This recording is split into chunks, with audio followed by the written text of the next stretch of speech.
ಅತ್ತ ಹೊಳೆನರಸೀಪುರ ಕೇಸ್ನಲ್ಲಿ ಜಾಮೀನಿಗೆ ರೇವಣ್ಣ ಕಸರತ್ತು ನಡೆಸಿದ್ದಾರೆ. ಇತ್ತ ರೇವಣ್ಣರ ನಿವಾಸದಲ್ಲಿ ಎಸ್ಐಟಿ ಸ್ಥಳ ಮಹಜರು ನಡೆಸಿದೆ. ಬಸವನಗುಡಿಯ ರೇವಣ್ಣರ ನಿವಾಸದಲ್ಲಿ ಸ್ಥಳ ಮಹಜರು ನಡೆದಿದೆ. ಎಸ್ಐಟಿ ಅಧಿಕಾರಿಗಳನ್ನ ರೇವಣ್ಣ ಮನೆಗೆಲಸದ ಹುಡುಗ ತಡೆದಿದ್ದಾರೆ. ತಪಾಸಣೆಗೆ ಪಡೆದಂತಹ ಅನುಮತಿ ಪತ್ರ ತೋರಿಸಿದ ನಂತರ ಎಂಟ್ರಿ ಸಿಕ್ಕಿದೆ ಎಸ್ಐಟಿ ಅಧಿಕಾರಿಗಳಿಗೆ. ರೇವಣ್ಣ ನಿವಾಸದಲ್ಲಿ ಎಸ್ಐಟಿ ಟೀಮ್ ಸ್ಥಳ ಮಹಜರು ನಡೆಸಿದೆ.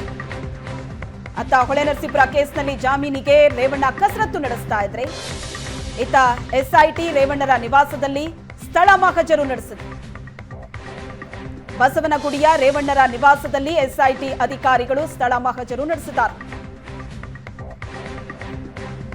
ಜೈಲಿನಿಂದ ಹೊರಗಡೆ ಬಂದ ದಿನದಿಂದಲೂ ಕೂಡ ಇಲ್ಲಿ ತನಕ ರೇವಣ್ಣ ಟೆಂಪಲ್ ರನ್ ನಡೆಸಿದ್ದಾರೆ. ಬೇರೆ ಬೇರೆ ದೇವಸ್ಥಾನಗಳಿಗೆ ಭೇಟಿ ನೀಡುತ್ತಾ ಇದ್ದಾರೆ. ವಿಶೇಷ ಪೂಜೆಯನ್ನ ಸಲ್ಲಿಸ್ತಾ ಇದ್ದಾರೆ.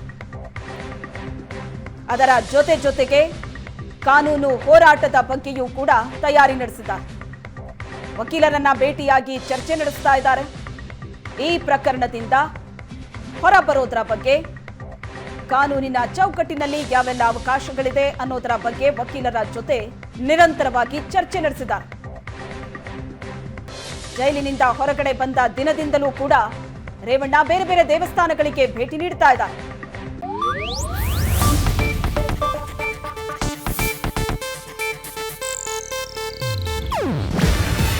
ಇದು ಏಷ್ಯಾನೆಟ್ ನ್ಯೂಸ್ ನೆಟ್ವರ್ಕ್ ಪ್ರಸ್ತುತಿ. ನೀವು ನೋಡ್ತಿದ್ದೀರಾ ಏಷ್ಯಾನೆಟ್ ಸುವರ್ಣ ನ್ಯೂಸ್.